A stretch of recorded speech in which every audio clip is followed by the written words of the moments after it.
On November 22, 1963, Lee Harvey Oswald murdered the President of the United States. 2 days later, Oswald was dead. Recently released files reveal a shocking amount of new information about JFK's killer.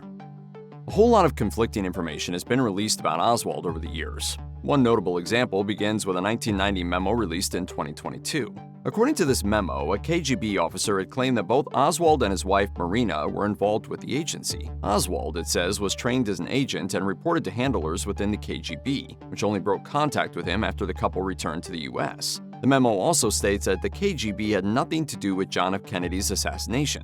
But then, in 2025, Donald Trump released a number of unclassified files pertaining to the assassination of JFK. One of these files concerns a KGB official named Nikonov, who also happened to be good friends with a KGB director at the time. Nikonov was given access to 5 volumes of files on Oswald. Soon after, he claimed to be confident that Oswald was never controlled by the KGB. Well, I would very definitely say that I am a Marxist. That is correct. But that does not mean, however, that I'm a communist. He had been placed under surveillance, yes, but he was passed over for service as an agent for 2 key reasons. First, because KGB officials weren't confident that they could control him. Second, they decided that he wasn't a good enough marksman. Okay, so this one's a weird one, and pretty much all of it's pure conjecture, but bear with us. In the mid-20th century, the US government carried out a program known as MK-Ultra, which was in short an investigation into the feasibility of mind control. One of the methods used by agents to do this was dosing subjects with LSD, sometimes unknowingly. He bought every drop of LSD in existence at that point. And that's where Lee Harvey Oswald comes in. When Oswald was a Marine, he was stationed at the Atsugi Naval Base in Japan. Declassified documents have since identified Atsugi as one of the places where the CIA stored LSD for MK-Ultra, and at around the same time Oswald would have been there too. Some historians, such as David Talbot, have suggested that Oswald could have been one of the test subjects in the government's LSD experiments. Again, there's no actual proof of this, but it's certainly an interesting theory.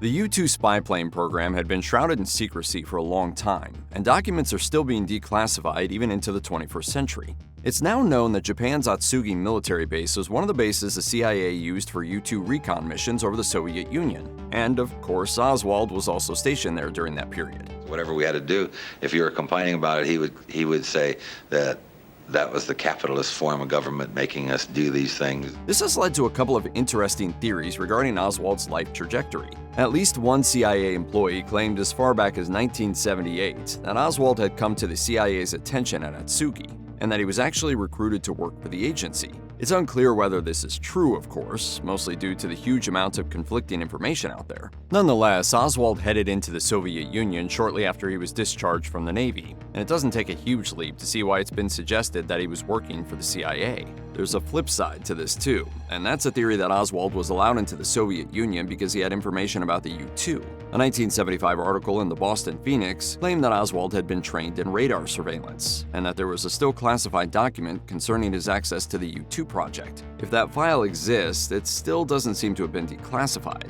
But there are memos discussing claims Oswald had shared his knowledge of the U-2 program with the Soviets. Some of these memos even linked him to the downing of a U-2 plane. For Oswald, secrecy was of the utmost importance. He had a study that he banned his wife from entering, and he kept secret post office boxes under other names. This level of secrecy has provoked countless questions about Oswald's life, but people haven't always been willing to ask those questions. For example, we're all familiar with the idea that Oswald was enamored with Castro's communist Cuba. Given Kennedy's role in the Cuban Missile Crisis, it's easy to connect the dots of the assassination. Back in the wake of JFK's death, though, that wasn't so certain, and the Warren Commission was more than happy to portray Oswald as some kind of lone wolf. Did you kill the president? No, I've not been charged with that. In fact, nobody has said that to me yet. In 2023, historian Steve Gillen spoke about some newly released documents on the Kennedy assassination. He said, "What we have learned over the past 5 decades is that Oswald was a little more mysterious of a figure than that portrayed in the Warren Commission report, which dismissed him as a sociopath. What some of these documents have shown is that he was very political, raising the possibility that there was a political motivation to the assassination, and that's the key." Weeks before Kennedy's assassination, Lee Harvey Oswald took a trip to Mexico City, seemingly in preparation for a defection to Cuba. A U.S. ambassador in Mexico's embassy reportedly tried to highlight this fact to investigators after JFK's death, but received official orders from the Secretary of State to drop the subject. So for a long time, this element of Oswald's story languished in obscurity. And in the 1960s, both the FBI and the CIA insisted there was nothing interesting to be learned about Oswald's time in Mexico. Over the decades, however, more information has come out. We now know that Oswald was under some serious surveillance by the CIA when he was there, and some have even claimed that Oswald spoke publicly about his plans to assassinate Kennedy. This is significant, of course, because those who heard Oswald's talk of killing Kennedy could feasibly be considered accomplices. In that context, the US government's refusal to allow a proper investigation into Oswald's time in Mexico becomes even more puzzling. And while many documents regarding Oswald's visit to the country have since been released, some believe still more exist.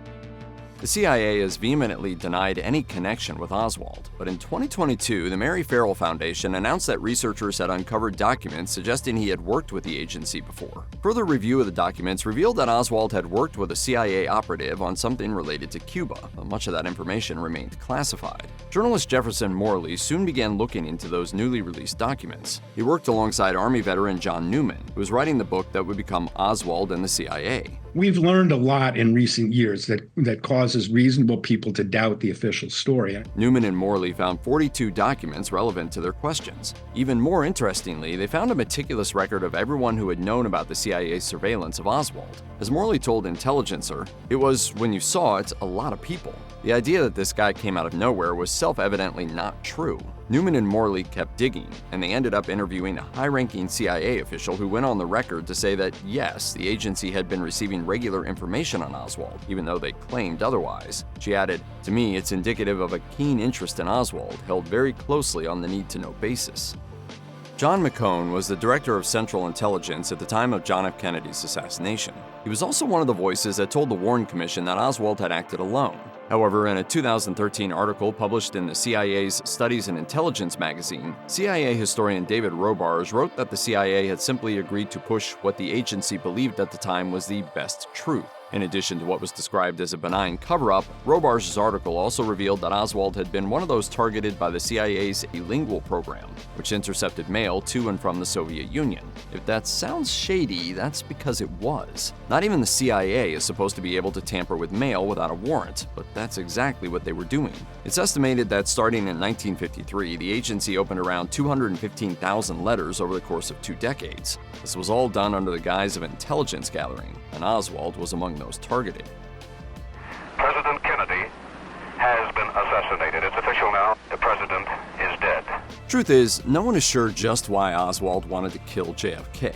Many experts have tried to put together a profile on Oswald's personality, often painting the picture of an outsider, a man who tried and failed to fit into society and ultimately gravitated toward extreme ideologies. Interviews with those who knew him suggested a man who was cold-blooded and calculating. For example, Ed Butler was an anti-Castro activist who debated Oswald at a New Orleans radio show in August 1963.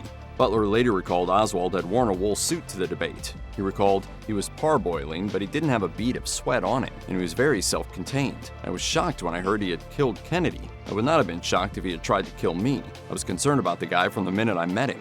And Oswald's wife, Marina Oswald, testified, "Lee had no moral sense at all, only egotism, anger at others on account of his failures." These accounts have led to theories suggesting that Kennedy's assassination wasn't solely political. In a sense, they say, Oswald wanted everyone to know who he was.